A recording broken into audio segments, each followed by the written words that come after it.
senhor já começou a falar um pouco na sua resposta, mas eu queria que o senhor me detalhasse, por favor, esse seu plano de lei de responsabilidade gerencial. Como é que ele vai funcionar na prática? A ideia da lei de responsabilidade gerencial é alterar os mecanismos de incentivo, recompensa e punição na administração pública, especialmente no Poder Executivo. E isso é a verdadeira, eu acho, isso aqui é a verdadeira reforma política no Brasil. Então, o que que acontece? A maior parte dos municípios brasileiros são insustentáveis. Eles não arrecadam os próprios recursos, vivem do recurso do Fundo de Participação dos Municípios. E eles não têm compromissos com indicadores de desempenho em nenhuma área. Eu vou dar um exemplo. Um prefeito pode começar o mandato dele, terminar o mandato dele indo mal no Saeb e Deb, que o eleitor não liga. E essa é uma verdade sobre o eleitor. O eleitor não liga. Ele pode não aumentar a cobertura de água e esgotos no município dele, e ele pode ser reeleito. Ele pode ter uma fila nas UBSs, ou nem construir uma UBS, ou botar um apaniguado para trabalhar lá na UBS, e ninguém liga.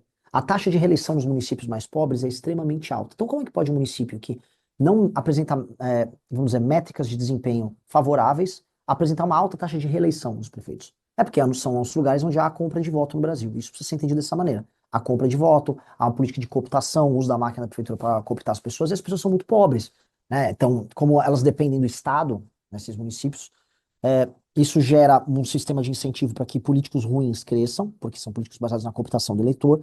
Esses políticos se tornam base de deputados federais que enviam emendas para esses municípios para gerar as obras que são superfaturadas, os famosos shows que reelegem os prefeitos. Agora está rolando a praga, que eu chamo, dos shows do São João, que é emenda para lá e para cá fazendo show para reeleger prefeito e para fazer deputado aparecer no palco e ser elogiado pelo Wesley Safadão ou pelo Natanzinho.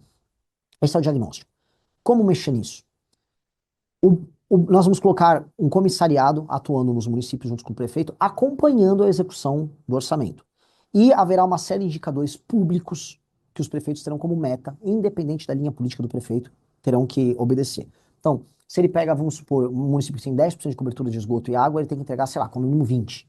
Dá um exemplo aqui. Se aquele município tem um número X de PIB e atividade econômica e arrecadação própria no setor privado, ele tem que aquilo mais 10%. Então, ele tem metas básicas para ele alcançar. Se ele atinge essas metas, ele está qualificado para receber emendas, ou seja, a emenda é condicionada apenas ao desempenho do prefeito, e o fundo partidário e o fundo eleitoral, aí entra a revolução do partido, aumenta. Então, o fundo passa a ser condicionado não pelo número de deputados eleitos, mas pelos indicadores de desempenho obtidos por prefeitos dos partidos políticos. E aí você multiplica o número de municípios pelo número de pontos obtido pelo prefeito, ponderado pelo tamanho da cidade, e aí você tem o fundo partidário e o fundo eleitoral para os partidos. O critério passa a ser um critério de desempenho. A emenda passa a ser qualificada como um instrumento de premiação para a execução de políticas públicas nos municípios que estão obtendo esse desempenho. Então, o que acontece? Se o prefeito é um bom prefeito e atinge os indicadores, se ele quer fazer o show com o Safadão e couber no orçamento, vai, ganha a eleição. Se ele não atinge isso, ele fica inelegível por 8 anos. E aí a oligarquia política local ela passa a ser substituída. Com esses mecanismos, a gente racionaliza a administração pública no sentido de executar a coisa pública. Porque não existe compromisso do prefeito hoje no Brasil, ou dos deputados, em última instância, que mandam as emendas, em executar boas políticas públicas. Não existe. Não existe sequer incentivo do eleitor, porque o eleitor não vota nele por conta disso. O leitor sequer sabe avaliar. Então, essa é uma maneira de fazer com que o prefeito trabalhe com metas óbvias e entregue resultados óbvios.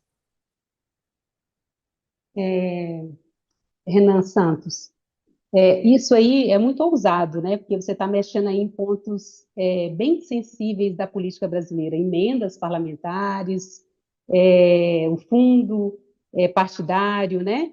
Então, historicamente, os presidentes são eleitos sem a maioria no Congresso, né? O que é possível que aconteça com o senhor caso o senhor seja eleito, né? E o senhor tem se apresentado como antissistema, né? Então, assim, para aprovar coisas tão ousadas como o senhor pretende, o senhor vai ser obrigado a compor com alguns grupos, né? Vai ter que fazer alianças aí. De que forma o senhor pretende trabalhar nessas articulações?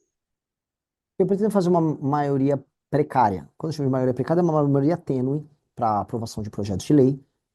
fazendo uma composição com partidos que topem entrar no meu governo através da nossa agenda. A agenda que ganhou na urna é a agenda que ele vai assinar publicamente, ó, estou me comprometendo a fazer, se eu vou atuar, vamos supor, na área de segurança, que segurança é muito estratégica, eu não delegaria para alguém, mas na área de saúde, quero trabalhar então com você. Você quer? Não é para administrar Funasa, não é para gastar emenda fazendo supostos hospitais em superfaturado. Não, é para executar esta política de metas com a gente e não é nada porteira fechada.